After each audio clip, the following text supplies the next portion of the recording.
श्री दुर्गाये नमः। ओम जयंती मंगला काली भद्रकाली कपालिनी दुर्गा क्षमा शिवा धात्री स्वाहा स्वदा नमस्तुते। जय त्वं देवी चामुंडे जय भूतार्तिहारिणी जय सर्वगते देवी कालरात्रि नमोस्तुते। हे माँ भगवती नारायणी नमोस्तुते। श्री दुर्गा सप्तशती का पांचवा अध्याय। सर्वप्रथम मां का ध्यान। ओम। इस उत्तर चरित्र के रुद्र ऋषि हैं, महासरस्वती देवता हैं, अनुष्टुप छंद है, भीमा शक्ति है, भ्रामरी बीज है, सूर्य तत्व है और सामवेद स्वरूप है। महासरस्वती की प्रसन्नता के लिए उत्तम चरित्र के पाठ में इसका विनियोग किया जाता है। जो अपने कर कमलों में घंटा, शूल, हल, शंख, मूसल, चक्र, धनुष और बाण धारण करती हैं, शरद ऋतु के शोभा संपन्न चंद्रमा के समान जिनकी मनोहर कांति है, जो तीनों लोकों की आधारभूता और शुंभ आदि दैत्यों का नाश करने वाली है, तथा गौरी के शरीर से जिनका प्राकाट्य हुआ है, उन महासरस्वती देवी का मैं निरंतर भजन करता हूँ।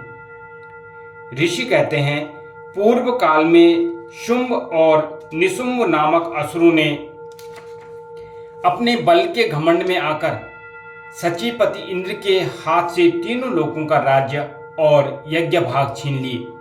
वे ही दोनों सूर्य, चंद्रमा, कुबेर, यम और वरुण के अधिकार का भी उपयोग करने लगे।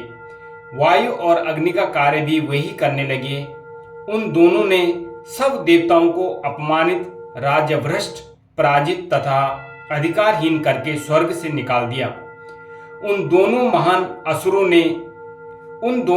असुरों से तिरस्कृत देवताओं ने अपराजिता देवी का स्मरण किया और सोचा, जगदम्बा ने हम लोगों को वर दिया था कि आपत्ति काल में स्मरण करने पर मैं तुम्हारी सब आपत्तियों का तत्काल नाश कर दूंगी।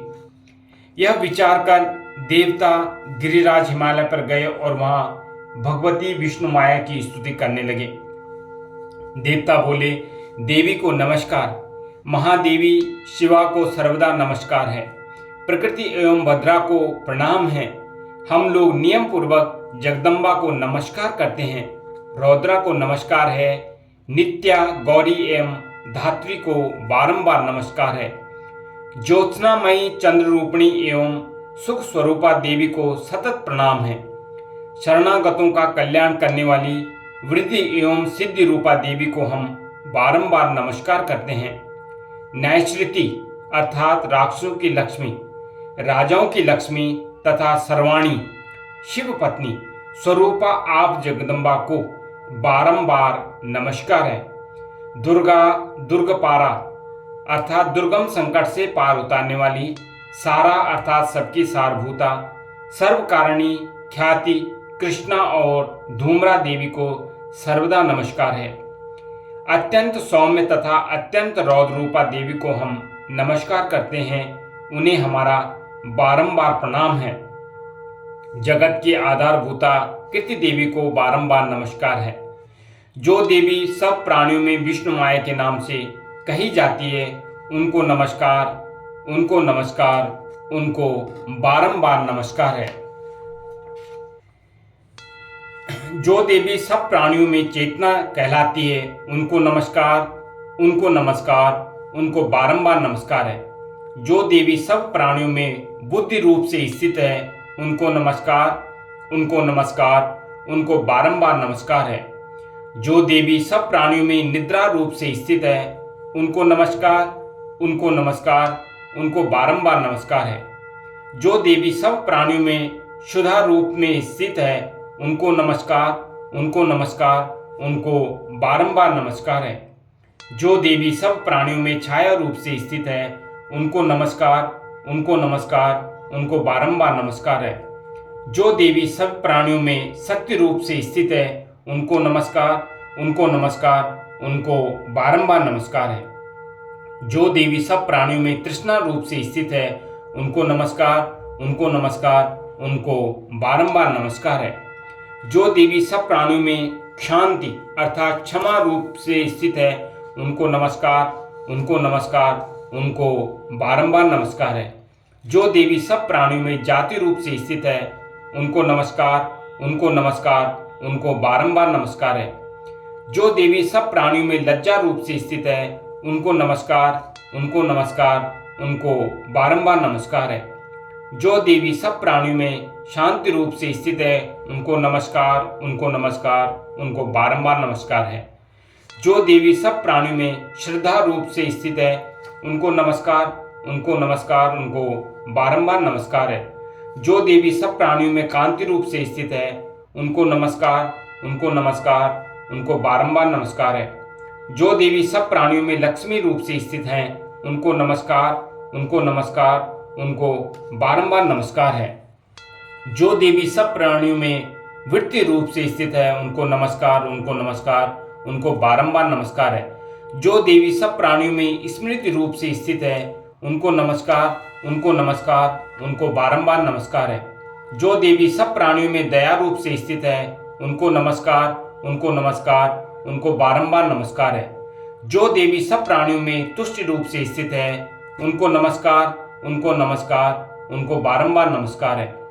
जो देवी सब प्राणियों में माता रूप से स्थित है, उनको नमस्कार, उनको नमस्कार, उनको बारंबार नमस्कार है। जो देवी सब प्राणियों में भ्रांति रूप से स्थित है, उनको नमस्कार, उनको नमस्कार, उनको बारंबार नमस्कार है। जो जीवों के इंद्रिय वर्ग की अधिष्ठात्री देवी एवं सब प्राणियों में सदा व्याप्त रहने वाली है, उन व्याप्त देवी को बारंबार नमस्कार है। जो देवी चैतन्य रूप से इस संपूर्ण जगत को व्याप्त करके स्थित है, उनको नमस्कार, उनको नमस्कार, उनको बारंबार नमस्कार है। पूर्व काल में अपने अभीष्ट की प्राप्ति होने से देवताओं ने जिनकी स्तुति की तथा देवराज इंद्र ने बहुत दिन तक जिनका सेवन किया, वह कल्याण की साधना भूता ईश्वरी हमारा कल्याण और मंगल करे तथा सारी आपत्तियों का नाश कर डाले। उद्दंड दैत्य से सताए हुए हम सभी देवता जिन परमेश्वरी को इस समय नमस्कार करते हैं तथा जो भक्ति से विनम्र पुरुषों द्वारा स्मरण की जाने पर तत्काल ही संपूर्ण विपत्तियों का नाश कर देती है, वही जगदम्बा हमारा संकट दूर करे। ऋषि कहते हैं, राजन, इस प्रकार जब देवता स्तुति कर रहे थे, उस समय पार्वती देवी गंगा जी के जल में स्नान करने के लिए वहां आई। उन सुंदर भौं वाली भगवती ने देवताओं से पूछा, आप लोग यहाँ किसकी स्तुति करते हैं? तब उन्हीं के शरीर कोश से प्रकट हुई शिवा देवी बोली, शुंभ दैत्य से तिरस्कृत और युद्ध में निशुंभ से पराजित हो यहाँ एकत्रित हुए ये समस्त देवता यह मेरी ही स्तुति कर रहे हैं। पार्वती जी के शरीर कोश से अंबिका का प्रादुर्भाव हुआ था, इसलिए वे समस्त लोकों में कौशिकी कही जाती हैं। कौशिकी के प्रकट होने के बाद पार्वती देवी का शरीर काले रंग का हो गया, अतः वे हिमालय पर रहने वाली कालिका देवी के नाम से विख्यात हुई। तदनंतर शुंभ निशुंभ के भृत्य चंडमुंड वहां आए और उन्होंने परम मनोहर रूप धारण करने वाली अंबिका देवी को देखा। फिर वे शुंभ के पास जाकर बोले, महाराज, एक अत्यंत मनोहर स्त्री है जो अपनी दिव्य कांति से हिमालय को प्रकाशित कर रही है। वैसा उत्तम रूप कहीं किसी ने भी नहीं देखा होगा। असुरेश्वर, पता लगाइए वह देवी कौन है और उसे ले लीजिए। स्त्रियों में तो वह रत्न है, उसका प्रत्येक अंग बहुत ही सुंदर है तथा वह अपने श्री अंगों की प्रभा से संपूर्ण दिशाओं में प्रकाश फैला रही है। दैत्यराज, अभी वह हिमालय पर ही मौजूद है, आप उसे देख सकते हैं। प्रभु, तीनों लोकों में मणि, हाथी और घोड़े आदि जितने भी रत्न हैं, वे सब इस समय आपके घर में शोभा पाते हैं। हाथियों में रत्नभूत ऐरावत, यह पारिजात का वृक्ष और यह उच्च श्रवा घोड़ा, यह सब आपने इंद्र से ले लिया है। हंसों से जुता हुआ यह विमान भी आपके आंगन में शोभा पाता है। यह रत्नभूत अद्भुत विमान जो पहले ब्रह्मा जी के पास था, अब आपके यहाँ लाया गया है। यहाँ महापद्म नामक निधि आप कुबेर से छीन लाए हैं। समुद्र ने भी आपको किंजलकिनी नाम की माला भेंट की जो केसरों से सुशोभित है और जिसके कमल कभी कुमलाते नहीं हैं। स्वर्ण की वर्षा करने वाला वरुण का छत्र भी आपके घर में शोभा पाता है, तथा यह श्रेष्ठ रथ जो पहले प्रजापति के अधिकार में था अब आपके पास मौजूद है। दैत्येश्वर, मृत्यु की उत्क्रांतिदा नाम वाली शक्ति भी आपने छीन ली है, तथा वरुण का पास और समुद्र में होने वाले सब प्रकार के रथ आपके भाई निशुंभ के अधिकार में हैं। अग्नि ने भी स्वतः शुद्ध किए हुए 2 वस्त्र आपकी सेवा में अर्पित किए हैं। दैत्यराज, इस प्रकार सभी रत्न आपने एकत्र कर लिए हैं, फिर जो यह स्त्रियों में रत्न रूप कल्याणमयी देवी है, उसे आप क्यों नहीं अपने अधिकार में ले लेते?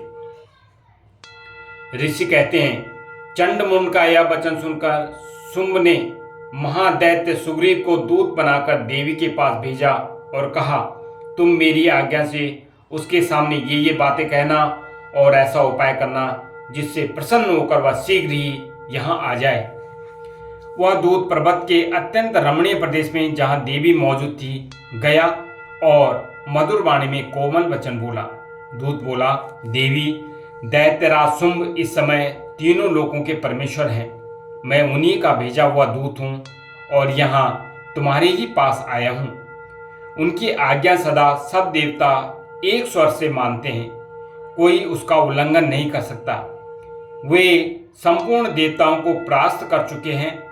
उन्होंने तुम्हारे लिए जो संदेश दिया है उसे सुनो। संपूर्ण त्रिलोकी मेरे अधिकार में है, देवता भी मेरी आज्ञा के अधीन चलते हैं। संपूर्ण यज्ञों के भागों को मैं ही पृथक पृथक भोगता हूँ। तीनों लोकों में जितने श्रेष्ठ रत्न हैं वे सब मेरे अधिकार में हैं। देवराज इंद्र का ऐरावत जो हाथियों में रत्न के समान है मैंने छीन लिया है। क्षीर सागर का मंथन करने से जो अश्वरत्न उच्चैश्रवा प्रकट हुआ था उसे देवताओं ने मेरे पैरों पे पड़कर समर्पित किया है। सुंदरी, उनके सिवा और भी जितने रत्नभूत पदार्थ देवताओं, गंधर्वों, नागों के पास थे वे सब मेरे पास ही आ गए हैं। देवी, हम लोग तुम्हें संसार की स्त्रियों में रत्न मानते हैं, अतः तुम हमारे पास आ जाओ, क्योंकि रत्नों का उपभोग करने वाले हम ही हैं। चंचल कटाक्षों वाली सुंदरी, तुम मेरी या मेरे भाई महापराक्रमी निशुंभ की सेवा में आ जाओ, क्योंकि तुम रत्न स्वरूपा हो। मेरा वर्णन करने से तुम्हें तुलना रहित महान ऐश्वर्य की प्राप्त होगी। अपनी बुद्धि से यह विचार कर तुम मेरी पत्नी बन जाओ। ऋषि कहते हैं, दूत के यूं कहने पर कल्याणमयी भगवती दुर्गा देवी जो इस जगत को धारण करती है मन ही मन गंभीर भाव से मुस्कुराई और इस प्रकार बोली। देवी ने कहा, दूत, तुमने सत्य कहा, इसमें तनिक भी मिथ्या नहीं है। शुंभ तीनों लोकों का स्वामी है और निशुंभ भी उसी के समान पराक्रमी है, किंतु इस विषय में मैंने जो प्रतिज्ञा कर ली है उसे मिथ्या कैसे करूं? मैंने अपनी अल्प बुद्धि के कारण पहले से ही जो प्रतिज्ञा कर रखी है उसे सुनो। जो मुझे संग्राम में जीत लेगा, जो मेरे अभिमान को चूर्ण कर देगा तथा संसार में जो मेरे समान बलवान होगा वही मेरा स्वामी होगा।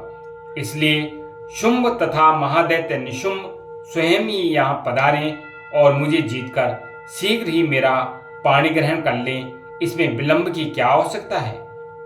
दूत बोला, देवी, तुम घमंड में भरी हो, मेरे सामने ऐसी बातें न करो। तीनों लोकों में कौन ऐसा पुरुष है जो शुंभ निशुंभ के सामने खड़ा हो सके? देवी, अन्य दैत्यों के सामने भी सारे देवता युद्ध में नहीं ठहर सकते, फिर तुम अकेली स्त्री होकर कैसे ठहर सकती हो? जिन शुंभ आदि दैत्यों के सामने इंद्र आदि सब देवता भी युद्ध में खड़े नहीं हुए, उनके सामने तुम स्त्री होकर कैसे जाओगी? इसलिए तुम मेरे ही कहने से शुंभ निशुंभ के पास चली चलो। ऐसा करने से तुम्हारे गौरव की रक्षा होगी, अन्यथा जब वे केस पकड़कर घसीटेंगे तब तुम्हें अपनी प्रतिष्ठा खोकर जाना पड़ेगा। देवी ने कहा, तुम्हारा कहना ठीक है, शुंभ बलवान है और निशुंभ भी बड़े पराक्रमी हैं, किंतु क्या करूं, मैंने पहले बिना सोचे समझे प्रतिज्ञा कर ली है।